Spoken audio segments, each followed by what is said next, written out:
احنا في موسم الزيتون وشكله طالع جميل في السوق، فلو بتحبيه وليكي تجارب سيئة في انك تخلليه يبقى كملي الفيديو ده للاخر، لاننا هنعمله بالطريقة الاصلية بتاعت امهاتنا واجدادنا بتاعت زمان، وبمكونات وتتبيلة بسيطة جدا لكنها بترجعنا لطعم المخلل بتاع ايام زمان بالتحبيشة الجميلة اللي تفتح النفس. يلا بينا نبدع، بس اذا كنت اول مرة تشوفيني اشتركي في القناة وفعلي الجرس عشان توصلك كل اشعاراتنا بفيديوهاتنا الجديدة.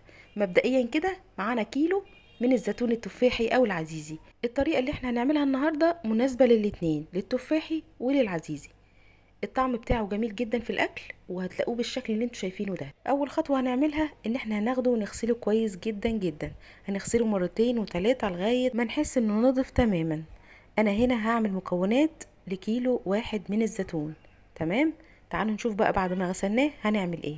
هجيب بولة جنبي كده وهبدأ ان انا امسك واحدة واحدة واديها شقة بسيطة كده زي ما احنا شايفين، مش لازم تدخل لغاية النواة بتاعته جوه، لكن انا بعملها الشقة دي علشان هنقعه في مية، ومن خلال الفتحة دي بتخلص من اي مرارة في الزيتون بتاعي. هفتح الكمية كلها بالشكل ده، وزي ما قلت اي مقادير هستخدمها النهاردة انا بعملها الكيلو واحد من الزيتون، يعني اي مقادير بحطها بتبقى الكيلو واحد من الزيتون. لكن لو هتضاعفي كمية الزيتون يبقى اكيد هتضاعفي كمية الخلطة اللي هتحطيها عليه. هنا بقى تمام، خلصت كل الكمية وهبدأ ان انا انقعها في مية. هحط كمية مناسبة من المية بحيث ان هي تغطي كل الزيتون بتاعي، وهسيبه منقوع في المية لمدة يومين بس مش اكتر. في اليومين دول هغير المية مرتين او ثلاثة، كل ما تقدري تغيري غيري لغاية ما المرارة بتاعته تزول تماما. هنا بقى بعد النقع صفيته من المية وبقى شكله زي ما انتوا شايفينه كده، الفتحة مغمقة حاجة بسيطة، بس اتخلصت من كل المرارة من خلالها. في بولة هنا بقى هحضر المحلول الملح بتاعي اللي هخلل بيه. هنزل معايا بلتر ونص من المية. المية دي لازم تبقى مغلية وبردت، لازم اغليها الاول وبعدين ابردها علشان تبقى متعقمة وما تبوظش المخلل بتاعي. خدوها قاعدة بقى، كل لتر من المية بياخد 4 معالق من الملح، فانا حاطه لتر ونص يبقى هحط 6 معالق من الكبيره كده بتاعه الطعام من الملح، وهدوب كويس. وبعد ما ادوبه هنزل بمعلقه من السكر. ليه بقى معلقه السكر دي؟ علشان توازن حموضه الليمون اللي انا هحطه، لان احنا هنحط الليمون معصور ومتقطع. في بوله اكبر هنزل بالزيتون زي ما احنا شايفين كده، وهنزل بكل المكونات بقى والخلطة عليه. هنزل بأول مكون عبارة عن جزرتين كبار مبشورين. عايزة اقول لكم اي خضار هيتحط في الخلطة دي بيتاكل بعد التخليل بيبقى تحفة. هنزل بيهم مبشورين، وبعدين هنزل بالليمون. الليمون عندي نص كيلو، هستخدم نص كيلو لكيلو الزيتون. النص كيلو عبارة عن ربع كيلو زي ما احنا شايفين كده مشقوق، وربع الكيلو التاني عبارة عن عصير خام يعني عصير ليمون متصفي من البذر وبدون اي اضافات زي ما احنا شايفين كده في الكوباية. هو ده الربع الكيلو التاني اللي معصور. تمام كده، لغايه كده الموضوع سهل جدا ومفيهوش اي تعقيدات. هنزل بعد كده بقرنين من الفلفل الاحمر، ده فلفل شطه، في ناس بتستبدله بالهريسه لكن انا مش حابه الهريسه، لكن هنزل بقرنين من الفلفل الاحمر وقرنين 3 من الفلفل الاخضر زي ما احنا شايفين، وكلهم شطه. طبعا الشطه هنا حسب الرغبه، حابه تحطي قرن او قرنين او ما تحطيش خالص، دي براحتك برضو، بس بتدي شطشطه بسيطه كده وطعم حلو. هنزل برضو بمعلقه كبيره من حبه البركه، وطبعا طعمها بيفرق في نكهه المخلل بعد كده. هنزل بمعلقه كبيره برضو ونص من العصفر، طبعا ده اساس المخلل، اساس معظم المخللات الليمون والزيتون.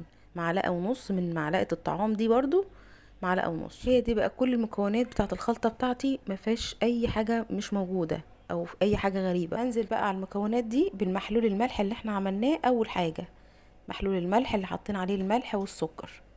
تمام، هقلب بقى الكلام ده كله على بعضه، وبقى كده خلاص شبه خلصت.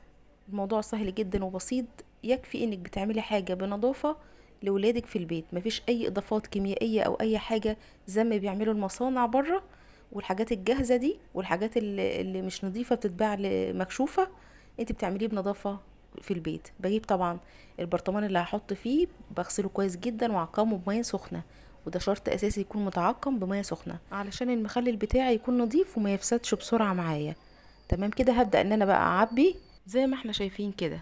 هعبي كل الكمية، وزي ما قلت البرطمان يكون متعقم، المية اللي انا بعمل بيها تكون مغلية ومتبردة يعتبر متعقمة. هنا تمام البرطمان اتملى معايا، بس هحتاج بقى اغير المقصوصة اللي معايا للكبشة علشان اعبي بقى المية بتاعته. ولازم اعبي كل كمية المية علشان وش يكون متغطي تماما بالمية بتاعته. وبأكد على النقطة دي ان لازم الوش كله يكون متغطي بالمية كويس جدا. هنا بقى بقفل البرطمان وارجه كويس جدا علشان يختلط كل المكونات بتاعته على بعضها. وهنا بعد ما قلبت كويس اكتشفت انه تقريبا سنتي ناقص من المية على الوش، فهبدأ ان انا احط كبشة تاني من المية بتاعته علشان يتغطى كويس جدا، ودي النقطة اللي بأكد عليها. بس كده تمام. الكمية جت بالظبط على قد البرطمان، وزيت كمان شوية معايا. هشوف لهم برطمان برضو هغسله وعقمه، وهبدأ ان انا اعبيه برضو زي البرطمان الكبير. اخر خطوة بقى بعملها هي اضافة الزيت. والزيت هنا دوره ان بيعزل الهواء ان بيدخل البرطمان، بيعزل الهواء تماما انه يدخل البرطمان. بغطي الوش تماما بتلات اربع معالق من الزيت، وابدأ ان انا اتني كده اكياس تلاجة او استرتش راب لو عندك، وبعدين بغطيه كويس جدا بطريقة محكمة علشان ما يدخلوش اي هواء ويفسد مني بسرعة. كده تمام. وهنا بقى زي ما قلت لكم الكميه اللي باقيه، عملت البرطمان الجديد.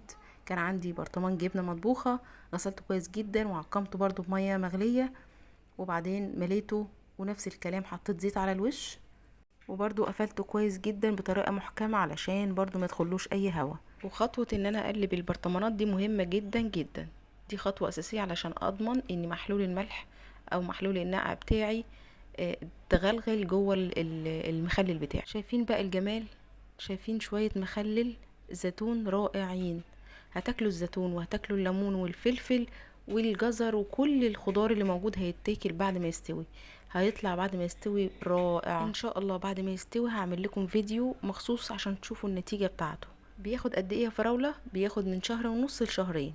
يعني من شهر ونص لو حابة تفتحيه افتحي، بس البرطمان اللي هتفتحيه خلاص تاكلي منه على طول، ما ينفعش تقفليه تاني. خلصت وصفتنا النهارده. لو وصلت لغايه هنا ما تنسيش اللايك والشير لكل الناس اللي بتعشق المخللات. ولو لسه ما اشتركتوش في القناه انزلوا اشتركوا في القناه وفعلوا الجرس عشان توصل لكم كل وصفاتنا وفيديوهاتنا الجديده. انتظروني في وصفات احلى واحلى من مطبخ فراوله. شكرا ليكم ولمتابعتكم.